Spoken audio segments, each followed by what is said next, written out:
Hi, in this chapter we're going to talk about the Caribbean. When we look at a map of the Caribbean actually extends from Belize all the way down to parts of mainland South America, Guyana, Suriname, and French Guyana, because when we looked at the division in the World Regional Book, it divided into Iberian influences, okay, Portuguese and Spanish. Belize used to be called British Honduras. Guyana was settled by England. Suriname by the Netherlands. French Guyana, obviously, by France.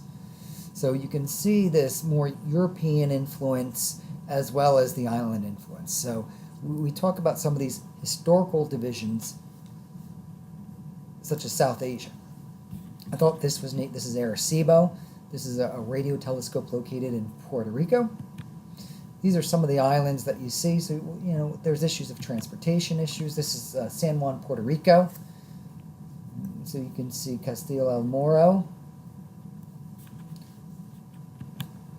But some of the issues with the Caribbean, it's got isolated proximity, used to explain Caribbean's unusual and contradictory position in the world. So its isolation sustains cultural diversity. Even though they're relatively close, you need boats or planes to get from one place to another. So we have these distinct pockets of separate culture and created via historical circumstances. You can see some of the differences between Haiti and the Dominican Republic here. So we've got modest amounts of tree cover remain in Jamaica and Dominican Republic, but you can see here to the left, here's Haiti, which is just entirely devastated. So we have obviously this is going to be ruled. A lot of people go here for vacation because it's warm on a year-round basis.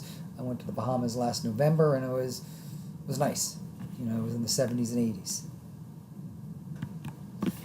Some of the issues we've got the Rimland Zone from Belize to South America. It's got healthy forest cover. We've got failures in its urban infrastructure,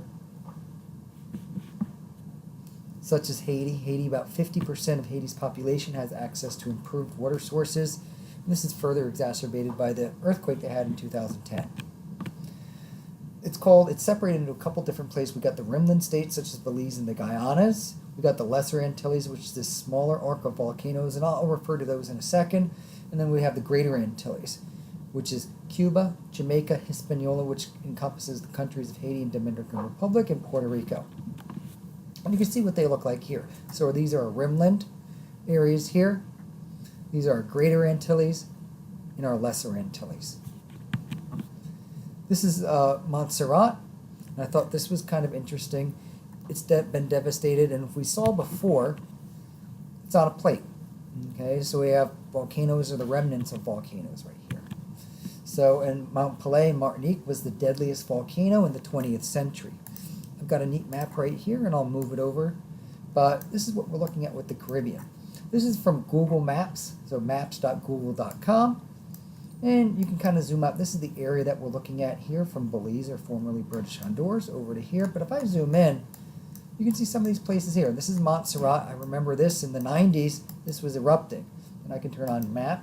We'll look at satellite image, and you can see all of southern Montserrat. And Montserrat is a British colony. But you can move in, and you can see just the devastation here. And this is now more than 20 years later. Okay, there was a mass exodus here, but people still live in the north. But a lot of people have left this area here because of this volcano, which erupts on and off on a regular basis. Some of these islands, such as the Bahamas, Turks and Caicos, are extremely flat, but they're fairly mountainous through this region here. Some of these are active volcanoes, dormant volcanoes, or the remnants of volcanoes. There's not a lot of volcanoes. I don't think there's any volcanoes on Puerto Rico, but it's still relatively mountainous because of that influence. Climate, it's warm all year, abundant rain. It's got hurricanes that affect it on a regular basis. Yeah, about 6 to 12 move through there, and we often get those in the United States. So you can see the climate here, like I said before, mainly your tropical humid climate for the most part. There are some differences, some microclimate differences, such as places in Puerto Rico that I've been, 40 or 50 miles separate areas or regions that are literally desert and rainforest, but those are microclimate variations. You can see the locations of hurricanes. And like I said before, the main islands we're looking at are the Greater Antilles. Cuba has the largest population. Puerto Rico has the highest population density. That's a Commonwealth of the United States. And then some of these other areas are, get really sparsely populated quickly. We've got the rise of HIV/AIDS, which is much higher than that, 3 times that in North America. And you can see the population density here. We've got Trinidad and Tobago down here, but very sparsely populated here, really sparsely populated in Belize, and then you can see where large concentration of population is. Okay, we've got Cuba. To the south, we've got Jamaica. This is Hispaniola, and then we've got Puerto Rico here. This is French Guiana. This is a former French penal colony. If anyone remembers the movie Papillon with Steve McQueen and Dustin Hoffman, that was based there, where the French basically sent their prisoners. The recurring theme with demographic trends is immigration. We have this Caribbean diaspora. The economic flight of Caribbean peoples across the globe, mainly to the United States, but to other places. People in Suriname to the Netherlands, because Suriname was settled by the Dutch, but Puerto Ricans, Cubans, Jamaicans to the United States. And you can see some of these migration patterns. A lot of these up to the United States, but some of these over to Europe, because there is a large French, English, Dutch influence. We have Caribbean cities and the rural-urban continuum. And we have the cultural imprint of colonialism. So like I said before, there's been influences from other countries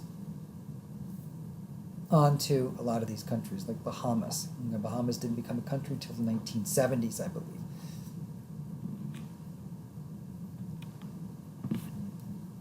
And then we've got some Asian immigration.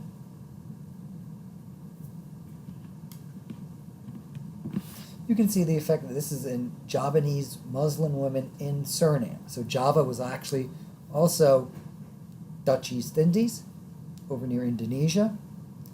And Indonesia is actually the most populated Muslim country in the world in terms of actual population, number of adherents to Islam. So you can see this influence here, which is you didn't expect in the Caribbean. You can see the African slave trade from the 1400s to the 1870s. And you can see where a lot of these went and where they came from. Okay? And a large recipient of these was to the Caribbean. Languages: Spanish, French, English, Dutch. We have some sort of French Creole spoken in Haiti, and so we've got some of these syncretic languages. And then you can see the official languages: French, Spanish, English, and then Dutch, like I mentioned before.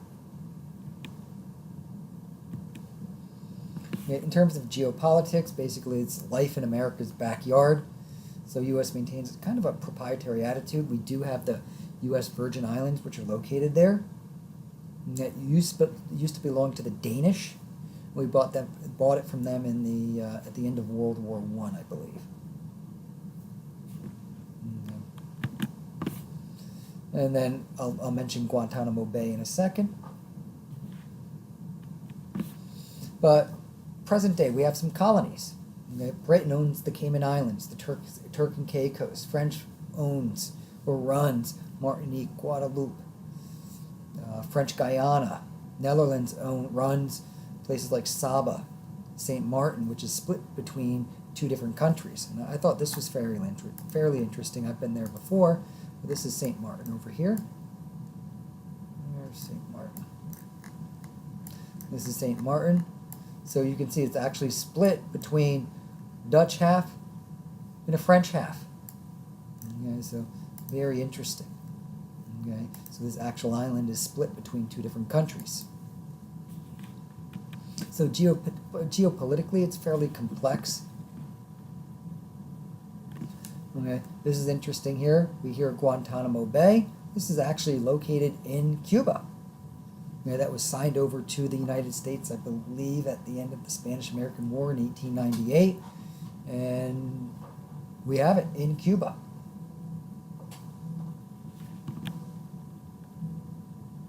We have the Banana Wars.